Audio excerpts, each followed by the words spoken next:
नमस्कार। प्रवास अक्षय न्यूज नाटक और आप सभी का स्वागत है। आज देश भर में हूल दिवस मनाया जा रहा है। हम आपको बता दें कि हूल दिवस भारत के आदिवासी स्वतंत्रता संग्राम के गौरवपूर्ण इतिहास का प्रतीक है। यह सिदो और कान्हू मुर्मू जैसे वीर आदिवासी योद्धाओं की शहादत और संघर्ष को याद करने के लिए मनाया जाता है, जिन्होंने 1855 में ब्रिटिश हुकूमत और जमींदारी व्यवस्था के खिलाफ सशस्त्र विद्रोह किया था। हम आपको बता दें कि हूल संथाली भाषा का शब्द है, जिसका अर्थ होता है विद्रोह या क्रांति। यह शब्द इस बात को दर्शाता है कि यह केवल एक विरोध नहीं था, बल्कि एक जन आंदोलन था, जिसमें हजारों आदिवासियों ने ब्रिटिश शासन की अन्यायपूर्ण नीतियों के विरुद्ध आवाज उठाई थी। बहरहाल, आइए दिल्ली विश्वविद्यालय के कॉलेज की प्राध्यापिका और सामाजिक कार्यकर्ता डॉक्टर सुप्रिया कामना मरांडी से सुनते हैं हूल दिवस से जुड़ी वो अमर कहानी जो शायद आपने अब तक नहीं सुनी होगी। जब हम बात करते हैं जनजातीय विद्रोह का, तो कहीं ना कहीं हमारे दिमाग में सबसे पहले आते हैं भगवान बिरसा मुंडा जी के द्वारा किया गया मुंडा उलगुलन। लेकिन आप ये जानकर हैरान होंगे कि इससे भी पहले संथाल विद्रोह यानी कि संथाल हूल हुआ था। और अगर हम बात करें संथाल शब्द के अर्थ का, तो इसको हम अगर संधि विच्छेद करके देखें, सांथा और आला।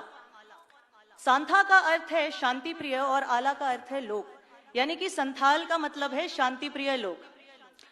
और अगर हम इतिहास के पन्नों पे जाते हैं और अगर हम अपने संथाल लोकगीत या लोक कहानियों को सुनते हैं, तो कहीं ना कहीं वहाँ ये माना गया है कि संथाल समुदाय के लोग शांति प्रिय हैं और ये जीवन यापन करने के लिए वन की सफाई करते थे, खेती करते थे, पशुपालन करते थे और शिकार किया करते थे। और अगर हम बात करें 18वीं शताब्दी की, तो उस समय संथाल समुदाय के लोग ज्यादातर पलामू, छोटा नागपुर इलाका, बीरभूम और मानभूम के आसपास पाए जाते थे। अब सोचने वाली बात यह है कि एक शांति प्रिय समुदाय, आखिर ऐसा क्या हुआ कि वो इतना बड़ा विद्रोह करते हैं, और वो विद्रोह इतना बड़ा कि सिर्फ हमारे देश में ही नहीं बल्कि पूरे दुनिया के कोनों कोनों में इसकी चर्चा होती है। और आज 170 वर्ष के बाद भी हम संथाल हूल पर बात कर रहे हैं। तो ये कहानी शुरू होती है सन 1770 से, जब बंगाल में बहुत बुरी तरह वहां पे सूखा पड़ा। तो वहां के लोग, वहां जो किसान थे, वो वहां से पलायन करना शुरू कर देते हैं। अब ये वो समय था जब ब्रिटिशर्स यहाँ भारत में यहाँ के किसानों से लगान वसूल किया करते थे। जब बंगाल में सूखा पड़ा, वहां बंगाल के आसपास की जो भी खेती थी वो कहीं ना कहीं वहां बंद हो गई और ब्रिटिशर्स के लगान की कमाई वहां पे खत्म हो गई एक तरह से। तो वहां पे अब ब्रिटिशर्स शुरू से ही काफी लालची किस्म के इंसान तो थे ही वो लोग, हम सब जानते हैं। तो उन्होंने सोचा कि हमें कुछ नया एक तरीका लाना पड़ेगा जिससे कि वापस से हम लगान अपनी वसूल कर सके। और इसके लिए 1793 में जो उस समय के गवर्नर जनरल थे लॉर्ड कॉर्नवालिस, उन्होंने एक परमानेंट सेटलमेंट एक्ट, जिसको कि हम जमींदारी सिस्टम के नाम से जानते हैं, उन्होंने ये जमींदारी सिस्टम लागू किया।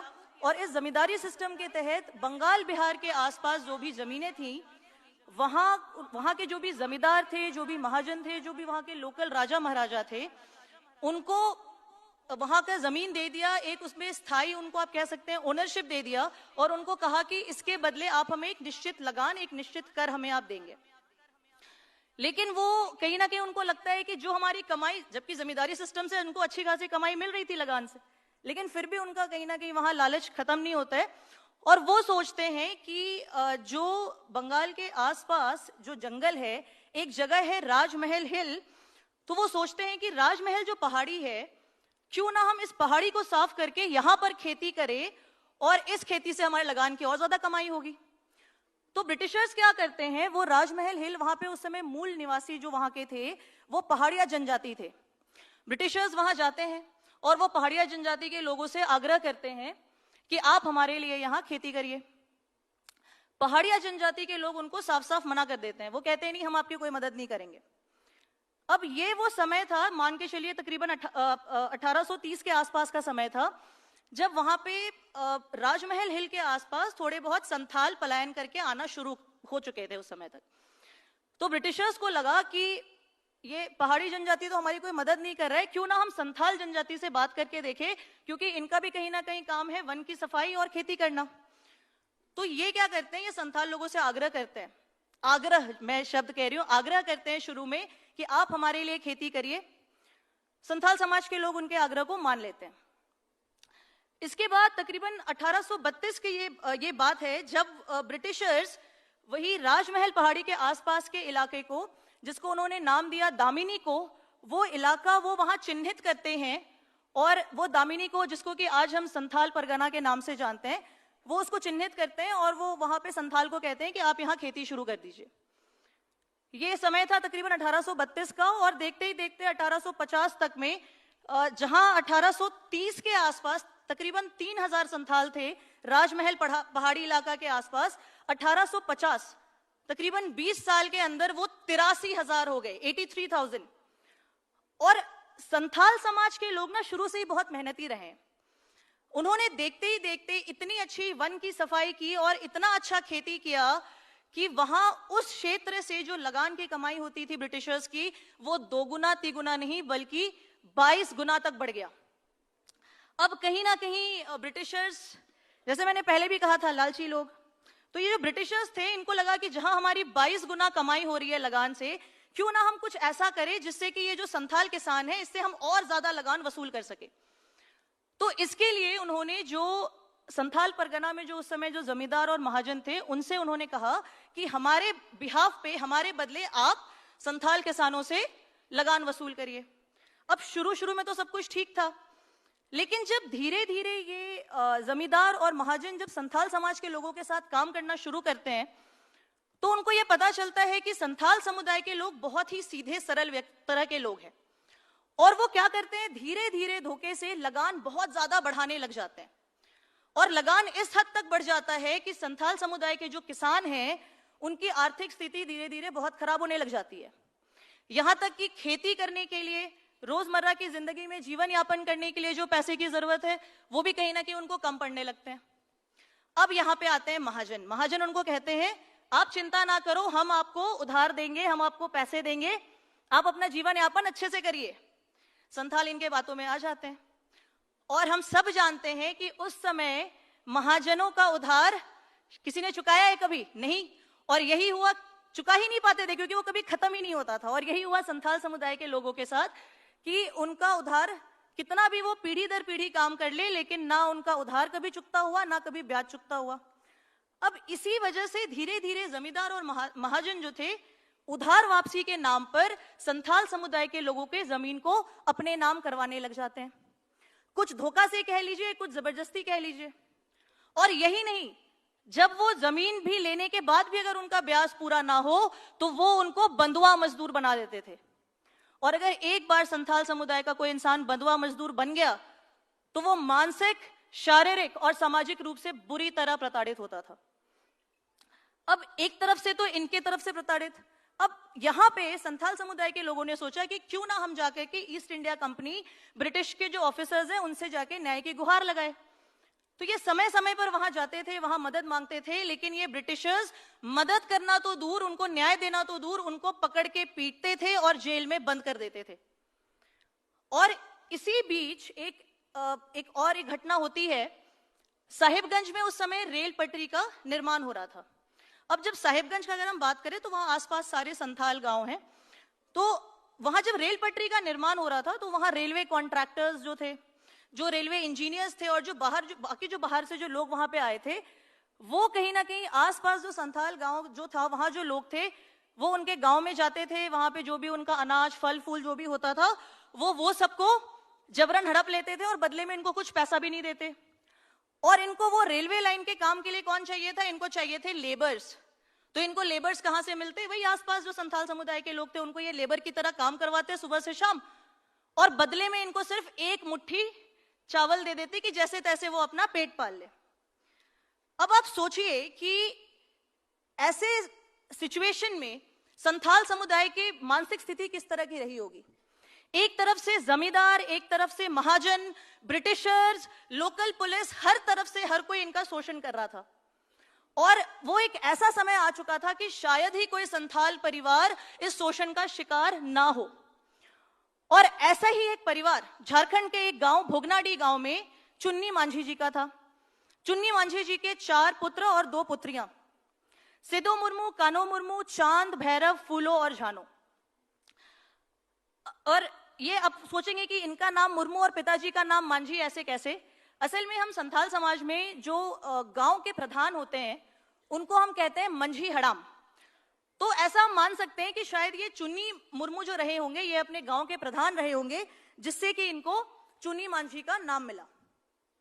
अब ये जो भोगनाडी गांव था, ये बरहेट बाजार, करीब 3-4 किलोमीटर दूर पे एक बरहेट बाजार था, आज भी है बरहेट बाजार, लेकिन ये 1850 की अगर हम बात करें, उस समय ये बहुत बड़ा बाजार हुआ करता था, जहां पे दूर दूर से लोग आते थे खरीद बिक्री करने। वहां संथाल समुदाय के भी लोग होते थे और नॉन संथाल, जिसको कि हम दिक्कू कहते हैं, वहां नॉन संथाल लोग भी आते थे। अब इस परिवार के जो 2 बड़े भाई सिद्धू और कानू मुर्मू, ये ज्यादातर बाजार में जाते थे, वहां उनका उठना बैठना था दोस्तों के साथ, साथियों के साथ। तो इस वजह से कहीं ना कहीं उनकी जागरूकता थोड़ी और बढ़ गई और धीरे धीरे संथाल समाज में कहीं ना कहीं लोग उनको जानने और मानने लग गए। अब ऐसी एक दिन की घटना थी, वो बरहेट बाजार में अपने कुछ साथियों के साथ बैठे थे और वो एक कहानी बताते हैं अपने साथियों को कि कल रात मेरे सपने में जाहिर-एरा आई थी। जाहिर-एरा आप ऐसे कह सकते हैं जैसे मदर नेचर, क्योंकि हम संथाल लोग, हम लोग मरांग बुरु यानी कि ग्रेट माउंटेन मरांग बुरु जाहिर-एरा, इनकी हम पूजा करते हैं।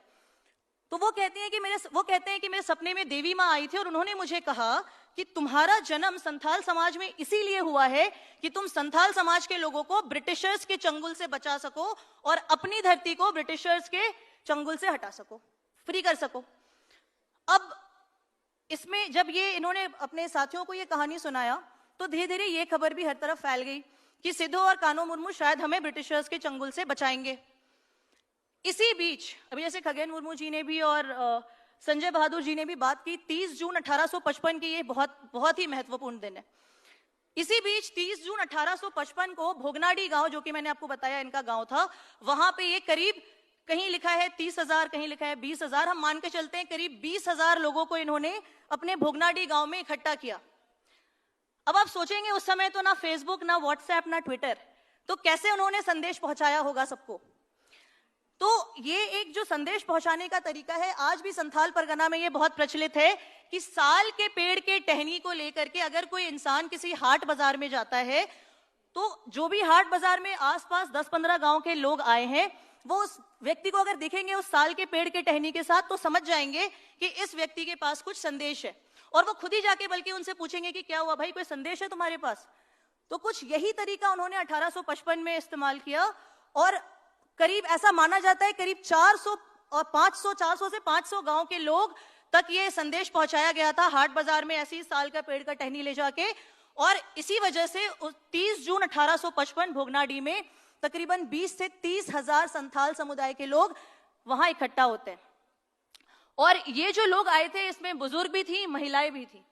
जब ये लोग वहां पहुंचते हैं तो वहां पे सिद्धू मुर्मू उनको कहते हैं कि अब हमें कहीं ना कहीं लड़ाई लड़नी होगी, बहुत ज्यादा हमारा शोषण हो चुका है, हमें बहुत ज्यादा प्रताड़ित किया जा चुका है, अब हमें एक सेल्फ गवर्नेंस, एक पैरेलल गवर्नमेंट चलाना होगा।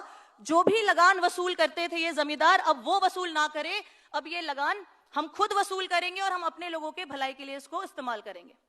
और वहां पे वो नारा लगाते हुए जाते हैं, अबू आदिसोम अबू आराज, संथाली में वो नारा लगाते हैं, जिसका मतलब है कि ये हमारी धरती है, यहां हमारा राज होना चाहिए। आपको क्या लगता है, क्या ये एक बराबर की लड़ाई थी? बिल्कुल भी नहीं। एक तरफ थे ब्रिटिशर्स जिनके पास था तोप, गोला, बारूद, हाथी, घोड़े, राइफल्स, और दूसरे तरफ संथाल जिनके पास था तीर, कमान, भाला और ज्यादा से ज्यादा कुल्हाड़ी। अगर हम बात करें खुद को सेफ रखने की, तो ज्यादा से ज्यादा संथाल समुदाय के लोग पेड़ के पीछे कुछ देर के लिए छिप सकते थे। वहीं दूसरी तरफ ब्रिटिशर्स, अगर आज अभी भी आप चाहें तो गूगल कर सकते हैं, एक मार्टेलो टावर है जो कि पाकुड़ जिले में है। वो ऐसा कहा जाता है कि ब्रिटिशर्स ने संथाल जो सिपाही थे, संथाल जो विद्रोही थे, उनसे बचने के लिए उन्होंने मार्टेलो टावर 24 घंटे के अंदर बनवा दिया। और ये टावर 30 फीट ऊंचा और 20 फीट चौड़ा, और इस टावर, इस मीनार में बहुत छोटी छोटी एक ईटा इतना बड़ा, एक कह सकते हैं कि आप खिड़की बनाया उन्होंने, ताकि वहां से वो राइफल से, गोलियों से निशाना दाग सके। अब आप सोचिए, अगर सामने से आपकी तरफ गोली आ रही होगी तो आप वहां से भाग खड़े होंगे। ये वो संथाल वीर थे जो उन्होंने देखा कि सामने से गोली आ रही है, वो उसी तरफ दौड़ चलते हैं, उसी तरफ दौड़ बढ़ते हैं, और वो अपने तीर कमान को लेके उस छोटे से ईंट जितने बड़े खिड़की पे निशाना मारते हैं।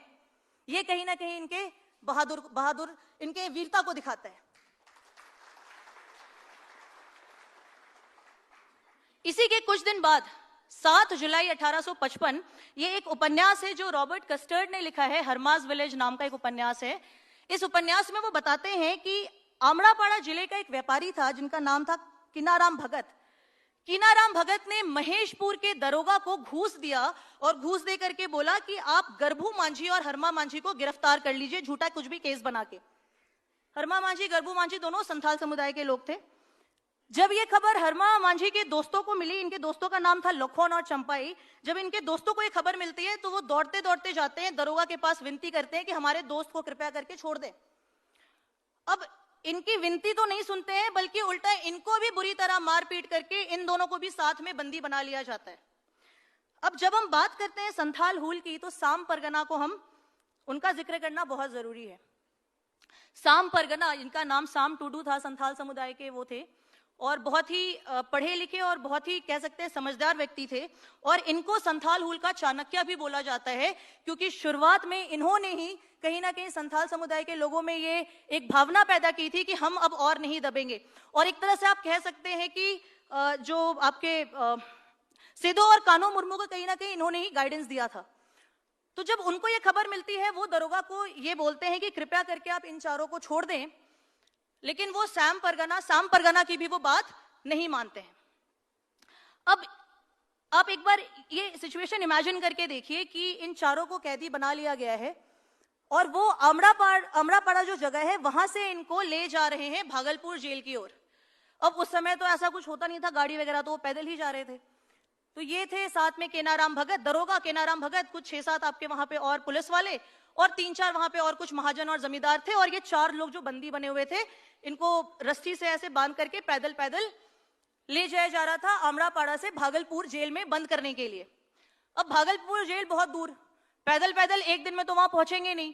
तो ये बीच में रात में बरहेट बाजार, जो मैंने आपको बताया था कुछ देर पहले, जहां पे दोनों भाई बैठा करते थे, बरहेट बाजार में वो रात को वहां रुकते हैं। अब इस चीज की सूचना मिलती है सिद्धो और कान्हो मुर्मू को भी, तो वो लोग ये प्लानिंग करते हैं, उससे बरहेट बाजार से थोड़ा आगे एक जगह है पंचकटिया, ये लोग प्लानिंग करते हैं कि जब अगले दिन सुबह ये दरोगा सबको लेके निकलेंगे तो हम लोग इनसे आग्रह करेंगे कि आप कृपया इनको छोड़ दें। और वैसा ही करते हैं। अगले दिन सुबह यानी कि 7 जुलाई 1855 को ये पंचकटिया जो जगह मैंने बताया, पंचकटिया जगह में वो वेट कर रहे होते हैं, सिद्धो और कान्हो मुर्मू, उनके साथ और 1000 संथाल, वो सब वहां पे उनका वेट कर रहे होते हैं। जब सामने से दरोगा आते हैं तो वो उनको कहते हैं आप कृपया करके इन चारों को छोड़ दें, आप एक गलत केस में इनको फंसाए हैं। तो वो दरोगा क्या करता है, वो उल्टा बोलता है कि तुम लोग रास्ते से हट जाओ, नहीं तो तुम्हें भी पीट पीट करके भागलपुर जेल में ले जाके बंद कर देंगे। जब वहां की भीड़ ये चीज सुनती है तो कहीं ना कहीं वो बहुत आक्रोशित हो जाती है। वो बोलती है, एक तो हमारे साथ ही शोषण कर रहे हो, गलत केस में हमारे ही लोगों को फंसा रहे हो और उल्टा हमें ही जेल में बंद करने की बात कर रहे हो। तो वहां पे जो भीड़ थी वो कहीं ना कहीं बहुत ज्यादा, वो कह सकते हैं उत्तेजित हो जाती है, बहुत ज्यादा आक्रोशित हो जाती है और वो वहां हाथापाई करना शुरू करती है, जिसमें कि ये 4 लोग जो बंदी बने थे, जिनके हाथ बांधे गए थे, ये चारों के वो रस्सियां खोल देते हैं। अब इन्हीं में से एक आपको याद होगा, मैंने बताया था आपको गरभू मांझी। तो ये गरभू मांझी इतना ज्यादा पीड़ित था और इतना ज्यादा आक्रोशित था कि बगल में ही एक व्यक्ति थे जिनके हाथ में कुल्हाड़ी था, ये उनके हाथ से कुल्हाड़ी लेते हैं और इसके पहले कि कोई कुछ समझ पाता, ये उस दरोगा के सर को धड़ से अलग कर देते हैं। और इसको देख के जो वहां आसपास की भीड़ थी वो भी कहीं ना कहीं इन पर टूट पड़ती है और वहां पे 6-7 लोग की मृत्यु होती है। ये देख करके जो कुछ थोड़े बहुत बचे हुए वहां पुलिसकर्मी थे वो वहां से भाग खड़े होते हैं। अब हम आते हैं 9 जुलाई 1855 की तरफ, जहां पे भागलपुर के डीएम जॉर्ज फ्रांसिस ब्राउन ने ईस्ट इंडिया कंपनी को पत्र लिखा और उनको बताया कि करीब 4 से 5 हजार संथाल विद्रोह करने के लिए तैयार बैठे। और औरंगाबाद के डीएम के इंटेलिजेंस रिपोर्ट के अनुसार यह पता चला था कि तकरीबन 10,000 संथाल इंतजार कर रहे हैं पाकुड़ राज पर हमला करने के लिए। इसी बीच 11 जुलाई को तकरीबन 20,000 संथाल भागलपुर पहुंचते हैं और जब वो भागलपुर पहुंचे सिर्फ और सिर्फ 6 दिन के अंदर यानी कि 17 जुलाई तक वहां की जो रेलवे लाइन थी उसको पूरी तरह वो तोड़ देते हैं, ध्वस्त कर देते हैं, पूरा का पूरा रेल संपर्क को तोड़ देते हैं और वहां पे वो ये घोषित करते हैं कि तिहिन खोए ब्रिटिश राज चबाइना और अबू अराज एहबना, इसका मतलब आज से वो ये घोषित करते हैं कि आज से ब्रिटिश राज खत्म और हमारा राज शुरू, हमारा राज यानी कि सूबा राज यानी कि संथाल राज।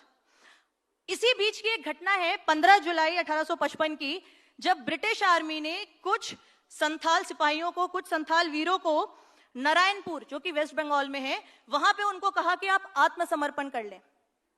अच्छा, ये समय था बरसात का, तो बारिश की वजह से क्या हुआ कि जो ब्रिटिशर्स के पास जो हथियार थे वो पानी से खराब हो गए, वो ठीक से चल नहीं रहे थे। और संथाल के पास तो तीर धनुष, पानी से क्या फर्क पड़ना। तो इसी वजह से जब इनका आपस में जब इनकी लड़ाई हुई तो वहां पे संथाल जीत जाते हैं और ब्रिटिशर्स को मुंह की खानी पड़ती है। इसके बाद 20 जुलाई 1855 को तकरीबन 20,000 संथाल वीर पाकुड़, महेशपुर और रामपुर हाट पहुंचते हैं और रामपुर हाट में जो बहुत बड़ी बड़ी जो भवनें थी जो ईस्ट इंडिया कंपनी ने बनाया था वो सबको ध्वस्त कर देते हैं। अब आप सोचिए, एक तरफ ईस्ट इंडिया कंपनी जिसके पास क्या नहीं था, हर तरह की हथियारें, बेशुमार पैसा, लेकिन इसके बावजूद ये वही संथाल हुल है, ये वही संथाल हुल का असर है कि संथाल समुदाय के लोगों ने भागलपुर, राजमहल हिल और बीरभूम जैसे जगह पे पहली बार ब्रिटिश राज को पूरी तरह से खत्म कर दिया था। और ये कम से कम 7-8 महीने का ये समय था जब वहां पे पूरी तरह से ब्रिटिश का कंट्रोल खत्म हो चुका था। अब ईस्ट इंडिया कंपनी को ये समझ आ गया था कि अब इनका विद्रोह को पूरी तरह से रोकना बहुत जरूरी है, नहीं तो वो दिन दूर नहीं जब हमें भारत छोड़ के जाना पड़ जाए। और इसीलिए उन्होंने एसी बिडवेल को नियुक्त किया। और ये एसी बिडवेल क्या करते हैं कि शुरुआती दिनों में वो छोटी छोटी टुकड़ियों में, जहां जहां संथाल गांव था वहां छोटी छोटी टुकड़ियों में ये भेजते हैं अपने सिपाहियों को और बोलते हैं कि जो संथाल तुम्हें शस्त्र के साथ दिखे, हथियार के साथ दिखे, उसे वही गोली से मार गिराओ। और ये यही नहीं रुकते हैं, इसके बाद 10 नवंबर 1855 को ये मार्शल लॉ की घोषणा करते हैं। और मार्शल लॉ के तहत मिलिट्री एक्शन के जरिए संथाल समुदाय के लोगों का नरसंहार किया जाता है। ये उनके साथ बहुत बड़ा अन्याय था। ऐसा कहा जाता है कि हजारों हजार दूर तक जो गांव थे संथाल समुदाय के, वहां शायद ही कोई जवान बचा था, सिर्फ बुजुर्ग, महिलाएं और बच्चे रह गए थे। और इसके बाद फरवरी 1856 को सिद्धू और कान्हू मुर्मू दोनों भाई पकड़े जाते हैं ब्रिटिशर्स द्वारा। और सिद्धू मुर्मू को जो पंचकटिया, जो मैंने आपको जगह बताया था जहां पे गरबू मांझी ने दरोगा का जो सर धड़ से अलग किया था, वहां पंचकटिया में इनको फांसी दिया जाता है। और छोटे भाई कान्हू मुर्मू को उनके अपने ही गांव भोगनाडी में फांसी दिया जाता है। आज सिद्धू, कान्हू, चांद, भैरव, फूलो झानो, साम परगना और ऐसे हजारों वीर जिनका शायद इतिहास के पन्नों में नाम नहीं है, मैं इनको नमन करती हूं। और मैं संथाल होने के नाते गर्व महसूस करती हूं कि इन्होंने ब्रिटिशर्स को ये बता दिया कि अगर हमें छेड़ोगे, भले हम एक शांतिपूर्ण जनजाति हैं, लेकिन अगर हमें छेड़ोगे तो हम तुम्हें नहीं छोड़ने वाले। और इन्होंने ब्रिटिशर्स को मजबूर कर दिया 1855 में। इसके बाद 18 जब वो चल रहा था संथाल हुल, इसी बीच में 1855 में ब्रिटिशर्स ने संथाल परगना एक्ट वो लेकर के आते हैं, क्योंकि ब्रिटिशर्स को समझ आ जाता है कि जिस नियम कानून से आप संथाल परगना के बाहर के लोगों को आप कंट्रोल कर रहे हैं, वो नियम कानून संथाल समाज में नहीं चल सकता। और इसी के साथ साथ 2 वर्ष के बाद वो संथाल परगना टेनेंसी एक्ट भी लेके आते हैं। और संथाल परगना टेनेंसी एक्ट में संथाल लोगों को और कुछ ज्यादा आप कह सकते हैं कि इनको राइट्स दी जाती हैं, इनको अधिकार दिए जाते हैं, जिसको मैं एक उदाहरण के तौर पे आपको बताती हूं कि अगर संथाल परगना में किसी संथाल समुदाय के इंसान का जमीन अगर आप खरीद बिक्री करना चाहें तो वो आप नहीं कर सकते। कोई भी नॉन संथाल यानी कि कोई भी दिक्कू वहां जमीन की खरीद बिक्री नहीं कर सकता। और ये संथाल परगना जो हम कहते हैं, ये आपका देवघर, जामताड़ा के कुछ इलाके, दुमका, गोड्डा, पाकुड़, साहिबगंज, ये इलाके हैं जहां पे आप खरीद बिक्री नहीं कर सकते। आज मैं इस मंच के माध्यम से उन सब वीरों को जिन्होंने संथाल हुल पे अपना बलिदान दिया, मैं उन सब वीरों को नमन करती हूं। कहीं ना कहीं उन्होंने ब्रिटिशर्स को यह बता दिया कि ये हमारी भारत माता है, ये हमारी धरती है। अगर आप हमें छेड़ोगे, अगर आप हमें प्रताड़ित करोगे, तो हम आपको अपने धरती से खदेड़ करके बाहर करने का भी दम रखते हैं। अगर आप भी लेना चाहते हैं देश दुनिया की तमाम जानकारी, तो आज ही सब्सक्राइब करें हमारे चैनल को। साथ ही नीचे दिए बेल आइकन को जरूर दबाएं ताकि हर अपडेट आप तक पहुंच सके।